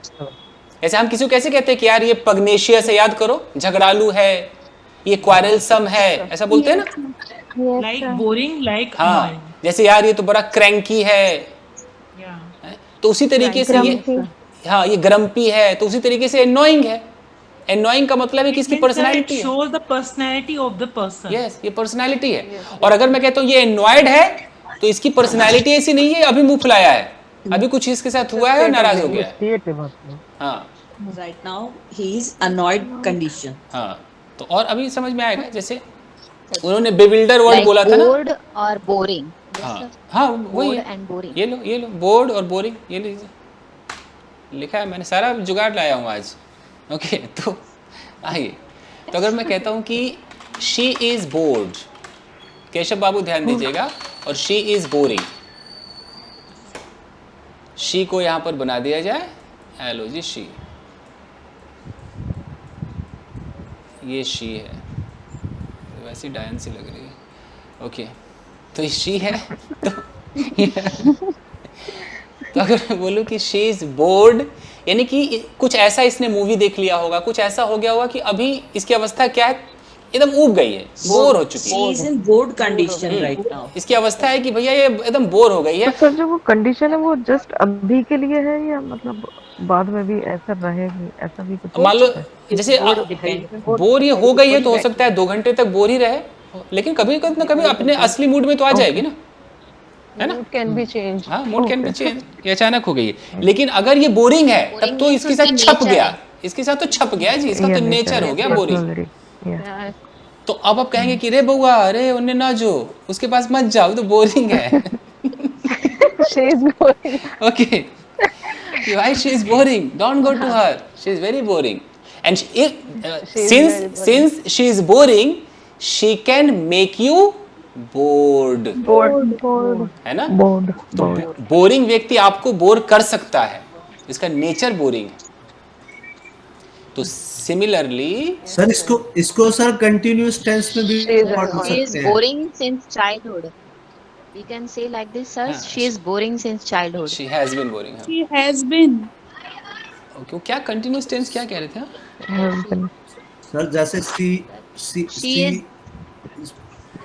जैसे सर और कोई वर्ब लगाए तो कंटिन्यूअस टेंस में भी तो जा सकता है। कहीं कोई बंदा ऐसा तो इसको नहीं समझ रहा है कि शी इज बोरिंग को कहीं ऐसा तो नहीं समझ रहा, शी इज ईटिंग, इस लेवल से कोई तो नहीं समझ रहा है। यस अरे नहीं ऐसा मत समझिए बात। नहीं, ये तो पूरा वर्ब है कि वो खा रही है, लेकिन यहाँ पर ये स्टेट ऑफ बीइंग है कि वो है, क्या है वो? बोरिंग है। जैसे अगर मैं बोरिंग हटा करके यहाँ पर ब्यूटीफुल लिख देता, तो वो है क्या? सुंदर। तो जैसे वो सुंदर है, सुशील है, गुणवंती है, वैसे ही बोरिंग है। और उसका नेचर कह सकते हैं। हाँ, उसका नेचर वो देखने में आईएनजी है। If you will meet him, you will meet her. Can we say like this? You will be bored. हाँ, you will be bored. Yeah. She is boring since childhood. Can we say like this, sir? मतलब अगर वो बचपन से ही boring है तो she has been मतलब उस समय से लेकर अब तक उसकी वही अवस्था है। ये प्रेजेंट कंटिन्यू, लेकिन वो भी स्टेट ऑफ बीइंग है, ये कोई एक्शन नहीं है। Yes, sir. Has been. वो भी स्टेट ऑफ बीइंग है। जैसे कोई 10 साल से शादीशुदा क्या बोलते हो? शी हैज बीन मैरिड बोलते हो ना? Married, yes. तो जैसे वो मैरिड V3 है, तो बोरिंग आईएनजी वाला फॉर्म है, लेकिन है तो एडजेक्टिव। अच्छा बताओ, डिस्टर्बिंग और डिस्टर्ब्ड। केशव जल्दी से हाँ नहीं बोल रहा है लड़का, इसको पूरा भी समझाना पड़ेगा। कहाँ गया भाई? रुको केशव, आपके लिए करते हैं। एस्टॉनिश्ड, आपको वही बिविल्डर वाला ही है ये। Astonished, astonishing. एस्टॉनिश का मतलब है ना चकित वाला। तो अगर मैं कहता हूं कि ओके, ही गॉट एस्टॉनिश्ड, और मैं कह रहा हूं वो आश्चर्यचकित हो गया कि मैं बोलूं कि दिस सीन इज एस्टॉनिशिंग। अब क्या इसका मतलब है? कोई सीन है, मैं कह रहा हूं ये सीन एस्टॉनिशिंग है, यानी कि एस्टॉनिशिंग का मतलब है कि ऐसा सीन है जो दूसरों को चकित कर देगा, यू नो, दूसरों को चकित कर देगा। ये सीन की क्वालिटी कैसी है? ये एस्टॉनिशिंग है। और ये बंदा एस्टॉनिश्ड हो गया, मतलब ये चकित हो गया। मैं इनका फेवरेट वर्ड लिख देता हूँ, बेविल्डर लिख देता हूँ। इनको बेविल्डर याद है ना? आइए जी, आपको बेविल्डर से मुलाकात कराते हैं। रुकिए, he knows very word. बेविल्डर्ड, और दूसरा है बेविल्डरिंग है। ओके, तो मीनिंग क्या है सर? वही चकरा देने वाला। ओके। अगर मैं कहता हूँ कि आई एम बेविल्डर्ड, यानी कि भैया मैं एकदम चकरा गया हूँ, मेरे समझ में नहीं आ रहा है, मैं यहाँ पर हूँ और मेरे कुछ भी समझ में नहीं आ रहा है, मैं बिल्कुल क्या हो गया हूँ, बेविल्डर्ड हूँ। मैं इस अवस्था को प्राप्त हूँ भैया, मैं बेविल्डर्ड हूँ। और ये जो क्लास है ये बेविल्डरिंग है। बेविल्डरिंग का मतलब कि ये क्लास सबको क्या बना रहा है, बेविल्डर्ड बना दे रहा है। क्लास बेविल्डरिंग है, कोई चीज बेविल्डरिंग है, और मैं क्या हूं, ये मेरा प्रभाव है, मतलब ये मेरी अवस्था है कि मैं बेविल्डर्ड हूं, यानी कि बेविल्डर होने का काम, चकराने का काम मेरा डन है। मैं किस अवस्था में हूं, चकराई हुई अवस्था में हूं। और बेविल्डरिंग का मतलब कि ये चीज बेविल्डरिंग है, यानी कि ये चीज आपको बना देगी, आपको चकरा देगी। जैसे और इनको मैं और अलग तरीके से समझाता हूँ। सर वो बंदा ऐसा है जो आपको चकरा देगा। चकरा देगा। जैसे मैं एक है रुकिए, एक है कंफ्यूज्ड और एक है कंफ्यूजिंग, ठीक है? दो वर्ड में लेकर के चलता हूँ, एक प्रेजेंट पार्टिसिपल है, एक पास्ट पार्टिसिपल है। अब बताइए, अगर मैं कहता हूँ कि सपना इज कंफ्यूज्ड, ओके, और मैं कहता हूँ कि कंफ्यूज्ड, हाँ, और दिस मूवी, मैं किसी इंसान के लिए कंफ्यूजिंग वर्ड नहीं यूज करना चाहता हूँ, दिस मूवी इज कंफ्यूजिंग, मतलब ये मूवी ऐसी है कि आपको कंफ्यूज कर देगी। कितना सिंपल समझ गए सोना, कर देगी, हाँ, है ना? Confusing movie. Okay sir, okay sir. तो यहाँ वो इस पर अवस्था में है और ये जो है ना ये यस, यहाँ पर ये जो सपनवा है ये कंफ्यूज्ड है। कंफ्यूज्ड है कि मतलब कि इसको कुछ समझ में नहीं आ रहा है कि क्या करे, ब्याह करे कि ना करे, पूरा कंफ्यूज्ड है, पजल्ड है जी। ओके, और ये जो डिसीजन जो इसके माँ बाप ने लिया है, डिसीजन कैसा है, मान लो डिसीजन कंफ्यूजिंग हो सकता है, वो डिसीजन इसको बार बार कंफ्यूज कर रहा है। ये जो चलचित्र देख रही है, जो पिक्चर देख रही है, वो कैसा है, कंफ्यूजिंग है, मतलब देख करके कंफ्यूज हो जा रही है। तो कोई चीज अगर कंफ्यूजिंग है, वो दूसरों को क्या बना देगी, कंफ्यूज्ड बना देगी। Sir this question is confusing. Confusing question है। हम ये नहीं कह सकते क्वेश्चन कंफ्यूज्ड है, क्वेश्चन तो बेचारा इंसान है ही नहीं, कंफ्यूज्ड कैसे हो सकता है? कंफ्यूजिंग है, तो टॉपिक इज कंफ्यूजिंग। हाँ, कोई जो नॉन लिविंग थिंग है वो कंफ्यूजिंग हो सकता है, वो कंफ्यूज्ड नहीं हो सकता। कंफ्यूज तो कोई इंसान ही होगा ना, जो सोच समझ इसके अंदर होती है। Yes sir. तो आप ऐसे सोचो, आएगा आएगा, कैसे नहीं आएगा, समझ में आएगा। आ गया सर, आ गया ना, ओके। ऐसे कई, सर हाँ जी, एक वीडियो मैंने आपका देखा था, उसमें कुछ करेक्ट और इनकरेक्ट सेंटेंसेस आप बता रहे थे रिलेटेड से, तो उसमें एक सेंटेंस था, he found a tree lied across the road, ये आप बता रहे थे कि इनकरेक्ट है, और इसमें करेक्ट ये है कि ही found a tree lying on the lying across the road. तो लाइंग पड़ा हुआ तो लाइड होना चाहिए ना, ठीक है, पहले ई हो गया।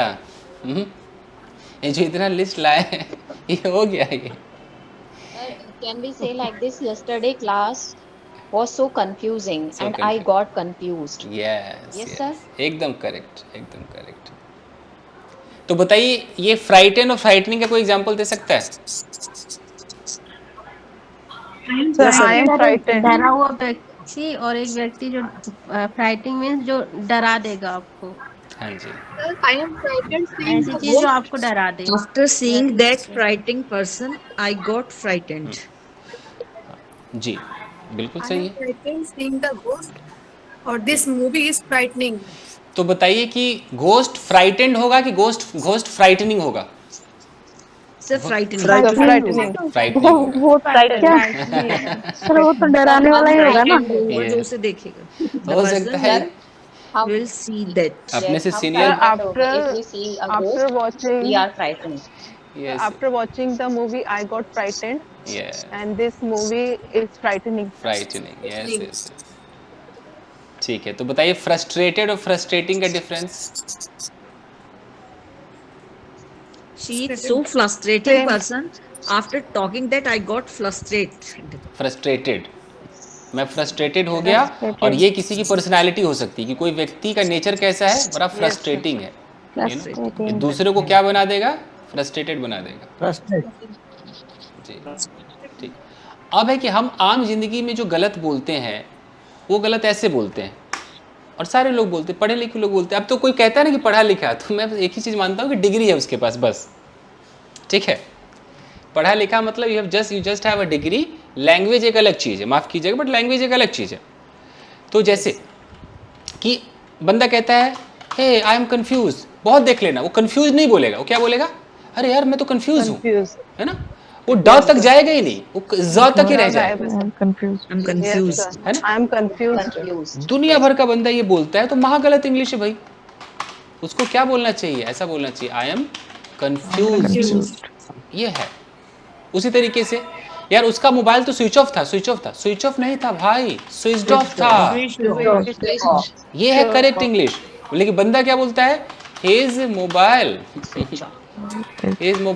Is switch off. तो हम अपने आजू बाजू में यही सुनते आ रहे, हमको लगता है यार जो सुन रहे वही सत्य है, ये सत्य नहीं है, सत्य ये है,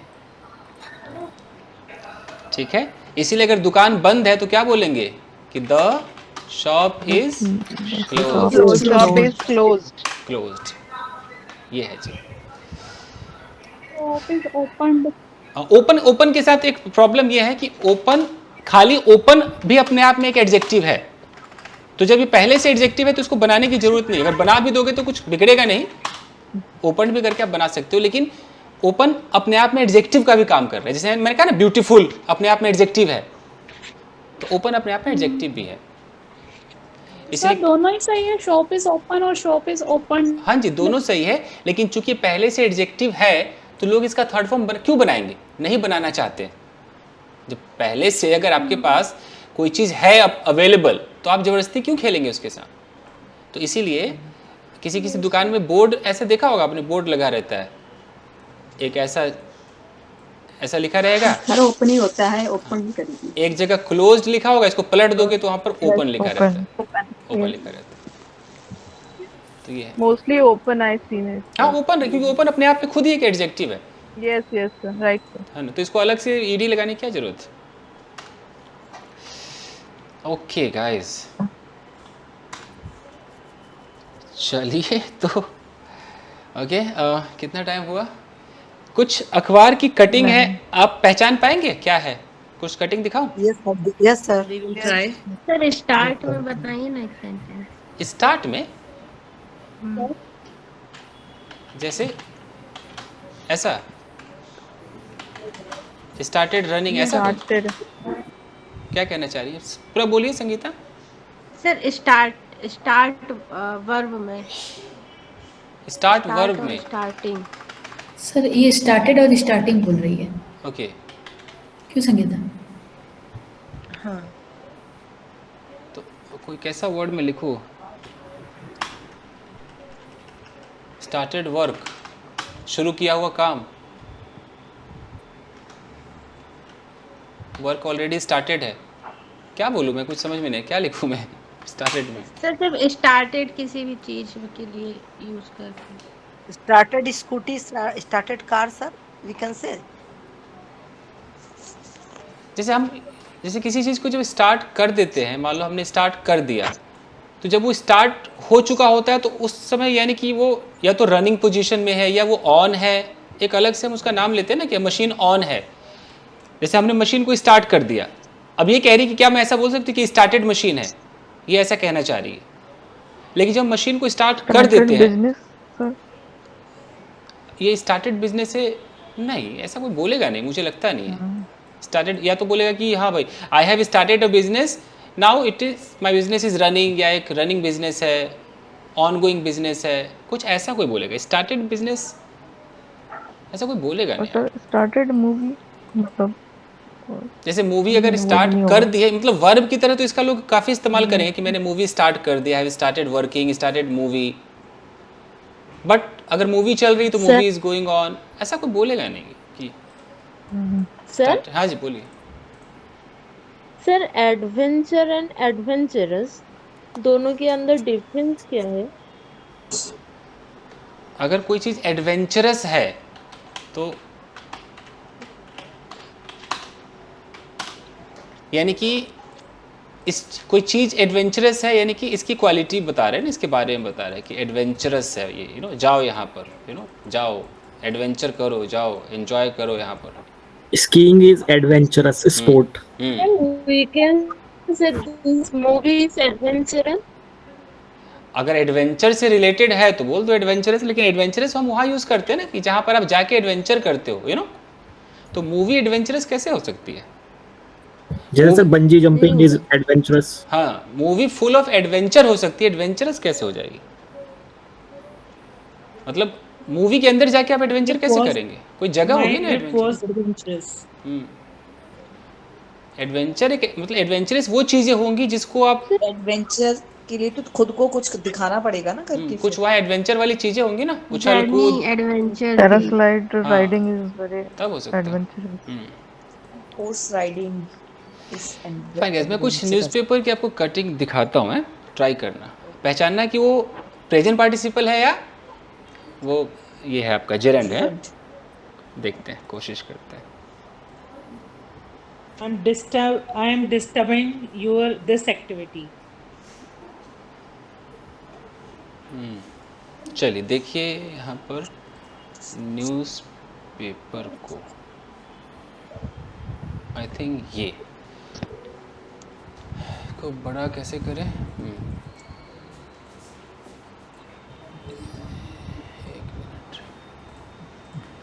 यहाँ से देखिए मिस्टर रॉथ, ये जो वेयरिंग लिखा है ये क्या है? वेयरिंग ये पार्टिसिपल सर। किसी एक ने जेरेंड भी तो कहा, तो मैं कैसे मानूं?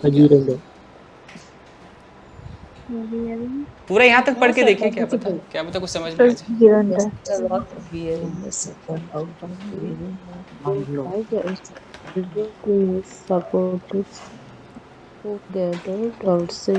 सर नहीं, यहाँ पे ये जिरंड है कि उन्होंने एक सेफ्रॉन फ्लैग पहना और उसको वेव किया अपने सपोर्टर्स के लिए। पहने हुए नहीं, पहना नहीं, वेयरिंग इज नाउन आ रहा है। सर पास्ट पार्टिसिपल है। पास्ट का मतलब तो V3 होना चाहिए, तो ING है। V3 होना चाहिए। हाँ, पहने हुए था। Sir it's a participle. Wearing a saffron flag. Mister Roth wearing a saffron. ये उसके बारे में बता रहा है ना, उसने पहना हुआ था और उसको अपने सपोर्टर्स की तरफ को वेव किया। Gathered also सर पार्टिसिपल है। हाँ, जीरेंड है। पार्टिसिपल होगा सर। सेफ्रन फ्लैग पहने हुए मिस्टर रॉथ। गाइस आप माने न माने, ये तो है प्रेजेंट पार्टिसिपल, ठीक है? तो यस सर। Yes sir. यानी कि mister Roth sir ongoing process is not there. ये सैफरन फ्लैग पहना हुआ और हाथ हिलाता हुआ, वेविंग, हिलाता हुआ अपने सपोर्टर को, जो इकट्ठे हो गए थे उसके बंगलों के बाहर। अपीयर्ड अनरफल्ड। अनरफल पता है ना, एकदम काम शांत एकदम। Yes sir, I used many times. Appeared हुआ ना थर्ड फॉर्म। हाँ। तो यहाँ पर देखो, ये मिस्टर रॉथ सब्जेक्ट है और ये इसका वर्ब है, तो हम इसको पास्ट इंडेफिनिट टेंस कहेंगे कि वो दिखे, मिस्टर रॉथ दिखे एकदम शांत। ये सब और जब वो दिखे शांत तो कर क्या रहे थे? ये एक्टिविटी चल रही थी उनकी, तो प्रेजेंट पार्टिसिपल है। अखबार समझना अपने आप में एक आर्ट है, तो ये इतना आसान नहीं है। चलिए जी, तो और मैं आपको दिखाता हूँ। तो मैं चाहता हूँ कि ये डिसेंटिंग क्या है, ये बताइए, ये क्या है? मैं मीनिंग पता ना हो कोई बात नहीं, ये जेरेंड है कि प्रेजेंट पार्टिसिपल है? आप यहाँ से मिस्टर ठाकरे से पढ़िए ना, पता चल जाएगा। यहाँ से पढ़िए।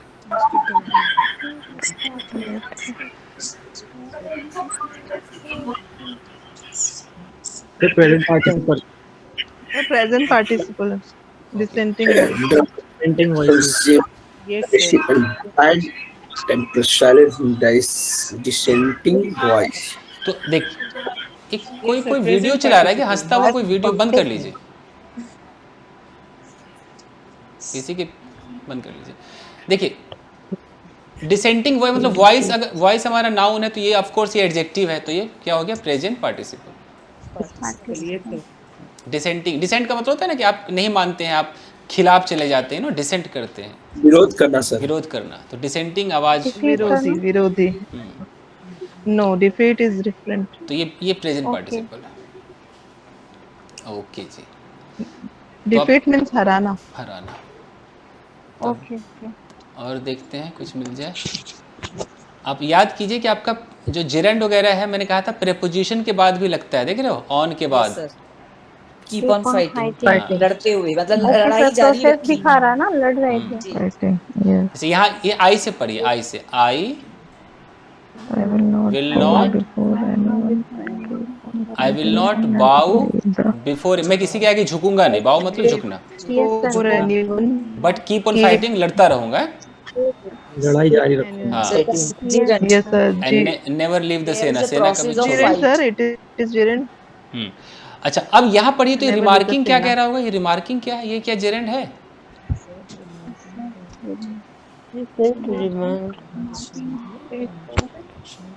Yes sir, it's a gerund. जी नहीं, ये प्रेजेंट पार्टिसिपल।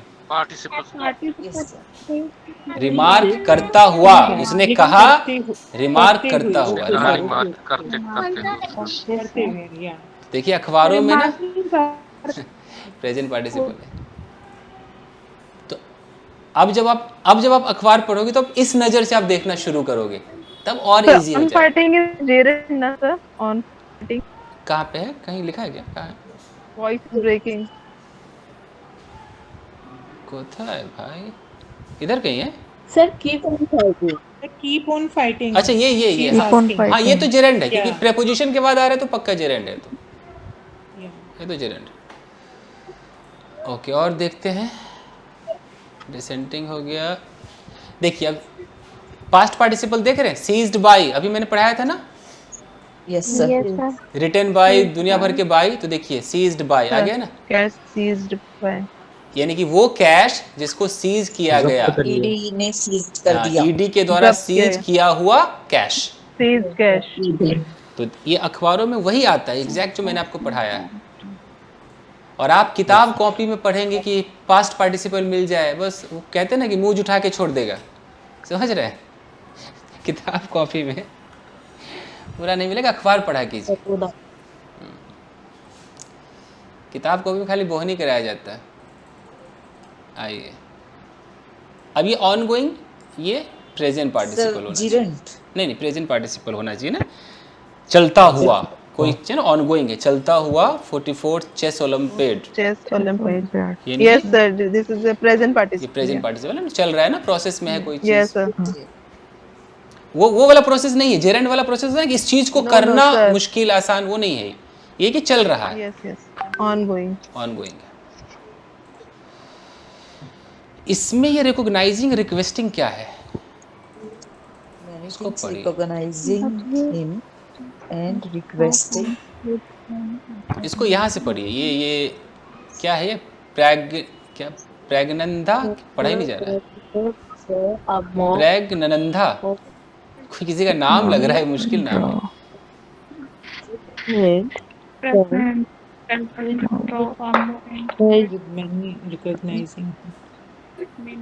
request selfish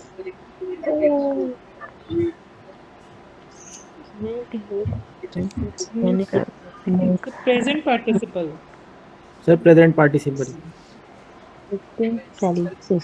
दो लोगों को समझ में आया, बाकी लोग विद मैनी रिकॉग्नाइजिंग। सर ये रिक्वेस्टिंग सेल्फीज तो एक सेल्फी के लिए रिक्वेस्ट कर रहे थे सर। पार्टिसिपल ये है तो प्रेजेंट पार्टिसिपल, दोनों ही प्रेजेंट पार्टिसिपल जी। Yes sir.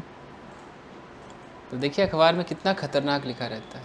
सर ड्रॉ का मतलब यहाँ क्या है, ड्रॉ मोव मतलब भीड़ को क्या करना, अपनी तरफ करना ना। Does not draw mauve of fans, यानी कि अपनी तरफ नॉट ड्रॉ ना करना नहीं है, बट मतलब हाँ अपनी तरफ खींचता नहीं है, बट कहीं ना कहीं उसके मतलब उनको आकर्षित कर लेता है, घुमा लिया। हाँ मतलब आकर्षित कर लेता है, उनके मतलब अपनी तरफ दिखवा लेता है, कुछ ऐसा है। ओके, तो ये हो गया।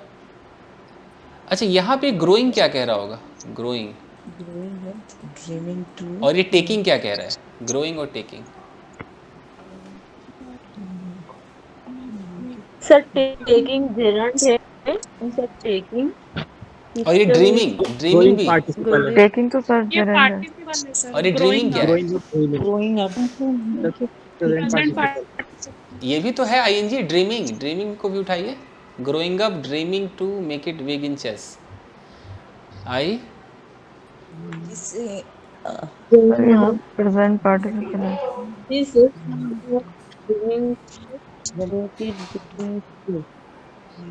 ये तो प्रेपोजिशन के बाद आ रहा है तो जेरंड हो जाएगा। हाँ। लेकिन ग्रोइंग क्या है? सर ये भी तो प्रोसेस का growing up. Process I think sir it's gerund. Growing up. ये जेरंड है, जेरंड जेरंड है, क्योंकि उस प्रोसेस के बारे में बात कर रहा है sir. Gerund sir. Growing up, growing up, dreaming to growing up, grow करते हुए। नहीं, ये तो प्रेजेंट पार्टिसिपल है बढ़ते ये। हुए। हाँ, ये प्रेजेंट पार्टिसिपल जो बात कर रहा है बढ़ते हुए सपनों। हाँ जी, क्योंकि आपको शायद पता है, मैंने आपको प्रेजेंट पार्टिसिपल कहा था कि ऐसे आईएनजी से शुरू होगा, फिर एक कॉमा होगा, फिर एक सब्जेक्ट होगा। देख रहे हो? जैसे कि दरवाजा खोलकर मैं अंदर गया, या opening the door I went. फिर मैंने कहा था कि किसी को देखते हुए, addressing the people, prime minister said. कुछ मैंने कल जरूर कहा था, एक एग्जांपल दिया था मैंने, है ना, जिसमें नम्रता ने भी कुछ कहा था। तो उसी तरीके से ग्रोइंग अप, ड्रीमिंग टू, यानी कि ग्रो अप करते हुए, सपना देखते हुए कि इसको मतलब बहुत बड़ा चेस में बनाएंगे, ये इसका ये मतलब है, यानी कि प्रेजेंट पार्टिसिपल पक्का। अगर यहाँ पे ग्रोइंग अप इज रहता कहीं पर, ड्रीमिंग इज रहता, तो फिर ये जेरंड हो जाता है ना। लेकिन यहाँ पर हो क्या रहा है, ये करके यहाँ एक कॉमा है, और कॉमा के बाद यहाँ एक सब्जेक्ट है, यानी कि ये करते हुए मैंने, जो भी यहाँ पर आगे लिखा होगा कि मुझे याद है, वो बार बार पिक्चर लेना, कुछ ऐसा है, तो ये जो है ये प्रेजेंट पार्टिसिपल। और पहचानिए, ये ओवरवेलमिंग तो सबको पता ही रहता है, ये तो नॉर्मल है, कोई मुश्किल से ढूंढते हैं। बाई के बाद आएगा ये सब आईएनजी, तो पता है ना जी। हाँ, ये प्रेपोजिशन के बाद जो आएगा वो तो पहचान लेंगे आप। कुछ और देखते हैं। हाँ, स्टार्टेड के बाद तो आता ही है, सबको पता ही है। सर क्या स्टार्टेड के बाद सर नहीं समझी मैं। जैसे स्टार्टेड गोइंग, स्टार्टेड डांसिंग तो सीखा है ना हमने। यहाँ लिखा है स्टार्टेड पार्टिसिपेटिंग, तो ये तो समझने में प्रॉब्लम नहीं है ना, ये तो समझ जाए। ये भी जेरंड ही है, ये भी जेरंड ही है, और कोई मुश्किल नहीं मिल रहा है।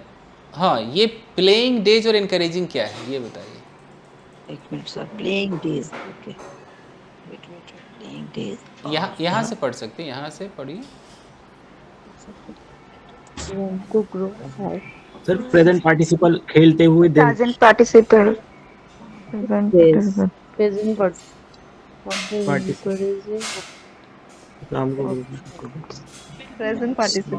प्रेजेंट पार्टिसिपल ये क्लियर हो गया, लेकिन प्लेइंग डेज का मेरे को अंदाज नहीं लग पता चल रहा। और एनकरेजिंग वाला, एनकरेजिंग तो आपका है सर, प्रेजेंट पार्टिसिपल, ये तो क्लियर है। ओके। और एनकरेजिंग वर्ड्स, अपने वर्ड्स को एनकरेजिंग करता हुआ अपने पेरेंट्स से। हाँ, एनकरेज करता हुआ सब, यानी कि तो फिर दोनों ही फिर प्रेजेंट पार्टिसिपल है, नहीं दोनों ही। ये भी तो डेज के बारे में बता रहे, कैसा डेज खेलता हुआ, खेलने वाले डेज, इनिशियल प्लेइंग डेज। हाँ, प्रेजेंट पार्टिसिपल, बहुत बढ़िया। अब ये बोर्ड क्या है, ये कौन सा पार्टिसिपल है? आई गॉट बोर्ड सर, ये पास्ट पार्टिसिपल। ठीक है, देख रहे हैं यहाँ भी newspaper, I got bored during games. Okay okay, तब समझ में आ रहा है ना। यस सर, ये तो पास्ट पार्टिसिपल सर। लेकिन पास्ट पार्टिसिपल तो आसान है समझना। हाँ, ये तो सबसे इसमें गड़बड़ है। बहुत मुश्किल है। और पास्ट पार्टिसिपल में जैसे उन्होंने कहा ना, क्या नाम है उनका, कि वो पैसिव भी हो सकता है, इसलिए कंफ्यूजन हो जाती है केशव ने। लेकिन वो फिर भी समझ आ जाएगा। यहाँ पर प्लेइंग क्या है बताइए? Playing bullet games.